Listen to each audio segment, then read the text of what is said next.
For 30 years, you woke up to Kathie Lee Gifford's unshakable brightness, and we all assumed her life was just laughter, music, and effortless morning energy. But it wasn't. Behind that famous TV smile, her body was quietly breaking down under decades of unaddressed strain. At 72, her daily reality is far more clinical, and honestly far more devastating, than the headlines ever admitted. So what actually happens when the woman paid to radiate joy can't even stand without wincing? The answer will surprise you. The red light on Studio 1A never captured the moments right before air, when Kathie Lee had to brace her weight against a backstage wall just to stand upright. You saw the laughter, but you didn't see the anti-inflammatory injections she was getting behind the curtain just to make it through a 4-hour live broadcast. That was her daily reality for 18 long months. While millions tuned in for her signature brightness, she was quietly managing a degenerative hip that was slowly grinding itself down to bone. She adjusted her blocking, shifted her weight off camera, and learned exactly how to angle her body so the audience would never notice the limp. But here's where it gets strange. How long can a person successfully hide that kind of agony from millions of eyes? The breaking point arrived on July 17, 2024, when she finally went public with what her medical team had already confirmed. She underwent a total right hip replacement, which is a complete structural rebuild of the joint using surgical-grade titanium and medical plastic. This procedure wasn't some elective maintenance, it was a necessary intervention after years of masking progressive joint failure. When her orthopedic surgeon finally reviewed the pre-op imaging, his reaction wasn't one of clinical detachment. He looked at the scans in genuine shock and asked her directly how she had even been existing all this time, calling it one of the worst hips he had ever seen.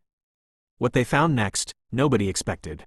The surgeon's blunt assessment echoed a pattern seen in high-impact performers. Researchers have found that repetitive high-force landings on unyielding theater floors can accelerate hip osteoarthritis by 15 to 20 years compared to normal, everyday life. Gifford's surgeon had seen hips like hers only in professional dancers who had logged thousands of nightly landings over a decade.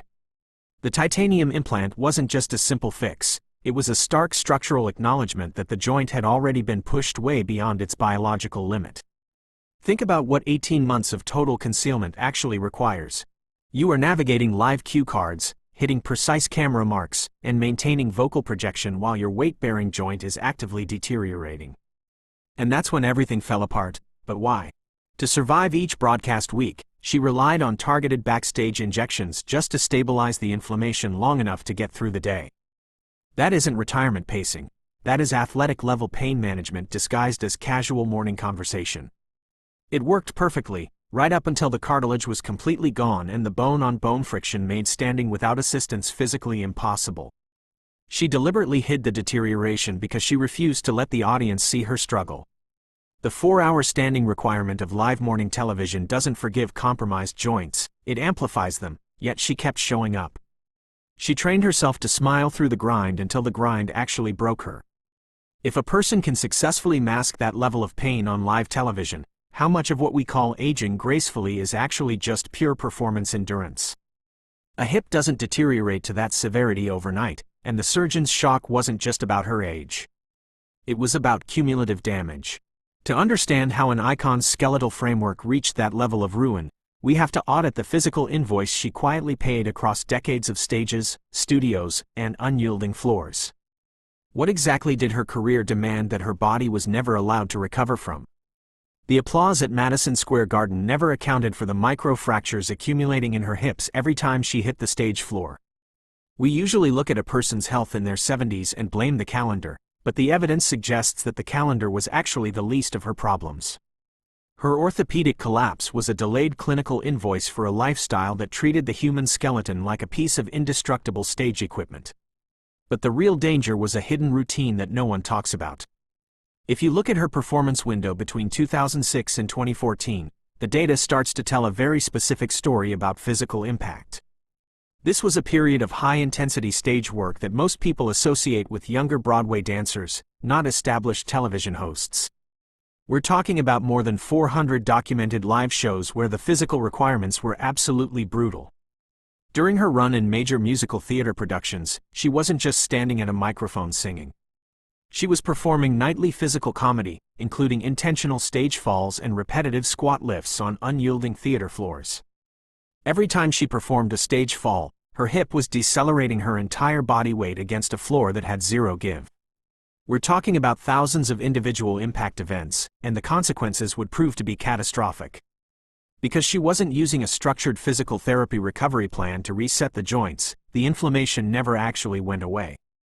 It just stayed in the joint, quietly eating away at the cartilage until the structural integrity of the hip was essentially a memory. In plain English, every time she fell for a laugh, her hip joints were absorbing the shock of a hard, unforgiving surface. Theater floors are often built for resonance and durability, not for joint protection, and that kind of repetitive impact acts like a literal grinder on cartilage. It accelerates joint degeneration at a rate that far outpaces normal aging. Imagine a 2-hour set where you are constantly moving, pivoting, and dropping to your knees, all while maintaining the vocal projection needed for a massive auditorium. But here's the detail that changes everything. During that entire 8-year window of high-impact performance, there is zero documentation of her using orthopedic maintenance or physical therapy. That is like running a high-performance engine for a decade without ever changing the oil. She treated the pain as a professional requirement rather than a medical warning. Performers of her era were taught that the show must go on, which meant ignoring the signal and pushing through the noise. When an audience pays for effortless entertainment, do they ever realize the performer's joints are absorbing the cost in real time? Studies of professional dancers show that each hard landing transmits 3 to 5 times body weight through the hip joint. With hundreds of shows involving repeated squat lifts and intentional falls, her cartilage wear rate likely exceeded normal aging by a factor of 10. She viewed the physical toll as a badge of honor, but that honor came with a massive price tag. By the time she reached her 70s, the cartilage was effectively gone, leaving her with a joint that shocked her medical team. The 2024 surgery was simply the moment the bill finally came due. But physical strain alone doesn't explain why she refused to stop. Plenty of performers step back when their bodies warn them, but she pushed harder, smiled wider, and buried the pain deeper. That behavior wasn't born on a stage. It was forged years earlier, in an empty house and a shattered first marriage. What exactly taught her that vulnerability was never an option? Long before her joints began to fail, her emotional foundation was cracked by a quiet betrayal that taught her never to let the world see her break. To understand why a woman would hide a collapsing hip for 18 months, you have to understand the psychological armor she spent 40 years building.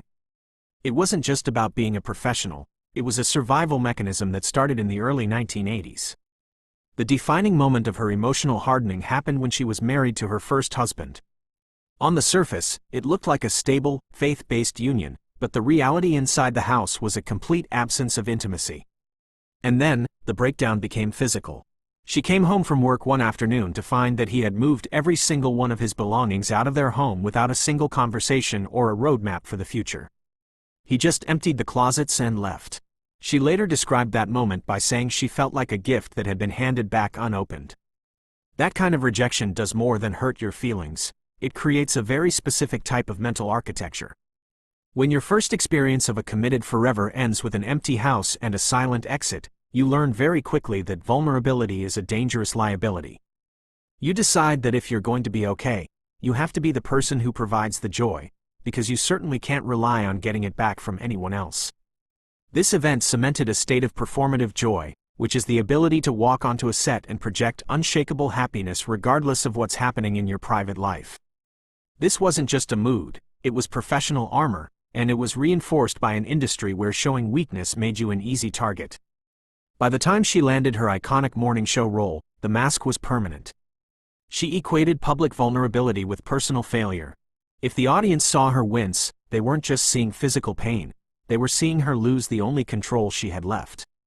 When your first experience of love ends with an empty closet and a silent exit, is it any surprise you spend the next 40 years refusing to let anyone see you struggle? That armor worked beautifully on television, keeping her smiling through industry shifts, public scrutiny, and physical exhaustion. She became the person America leaned on for a laugh, which is a heavy burden to carry when your own joints are starting to grind. But armor doesn't disappear when the cameras turn off. It gets inherited, and it gets reinforced by the people you love most. Shortly before his death, her husband Frank Gifford left her with a heavy rule that would govern her own disappearance a decade later. Frank wasn't just her husband, he was an NFL legend and a broadcasting icon, the literal definition of invincible in the eyes of the public. Toward the end of his life, his body started to fail him, and he made a very specific choice about how he would be remembered. He refused to go out in public unless he could maintain that invincible image, wanting people to see the hero they expected rather than a man struggling with mobility or the fog of age. He chose total isolation over being seen as less than, and when he passed away, that mindset didn't leave the house. Kathie Lee adopted it as a sacred pact. Here's where it gets interesting for her current health timeline. By late 2023, as her own hip was becoming dangerously degraded, she didn't just slow down. She withdrew entirely. She made radical changes to her Nashville property to facilitate this isolation, converting a ground floor room into a zero-stair writing studio. In plain English, she modified her entire environment so she would never have to navigate a staircase in front of another human being. This wasn't about a peaceful retirement lifestyle, it was pain-driven protection. She had reached a point where her face was in a constant grimace because of the hip pain, but remembering Frank's rule, she stayed inside. She didn't want the public to see the wince, and she didn't want the bright television icon to be replaced by a woman using a walker. This behavioral continuity is heartbreaking when you think about it. She was living in a beautiful home, but she was effectively trapped there by a psychological rule that said vulnerability was a betrayal of her brand. Is it a greater tragedy to suffer in public, or to spend your later years trapped inside a beautiful home because you refuse to disappoint the memory of who you used to be? Her withdrawal from Hollywood wasn't a voluntary lifestyle pivot, it was a medical necessity wrapped in a family pact. But isolation doesn't stop physical decline, it actually makes the psychological weight of that decline much heavier. As she sat in that ground floor studio, the compounding setbacks kept arriving, including a second mobility restriction, failing depth perception, and the total inability to lift her own grandchildren. By early 2024, the mask wasn't just heavy, it was breaking. What exactly pushed her to publicly call the golden years a lie? The compounding physical setbacks finally stripped away the last illusion that aging would be gentle. If the hip replacement was the main event, what followed was a cascade of medical complications that left her virtually immobile. Her post-surgery recovery was anything but smooth, and she was placed on a strict 6-month weight-bearing restriction. That's a clinical way of saying she wasn't allowed to put any significant pressure on her new joint for half a year. For a woman whose life is built on family, that restriction was devastating. She has 5 grandchildren, but during those 6 months, she couldn't lift a single one of them, carry them, or even walk across the room to pick them up. This loss of spontaneous movement is what finally cracked the myth of the golden years. She went on the record to call the entire idea of golden years a lie, and she wasn't just being dramatic. She was describing a body that was failing in multiple directions at once.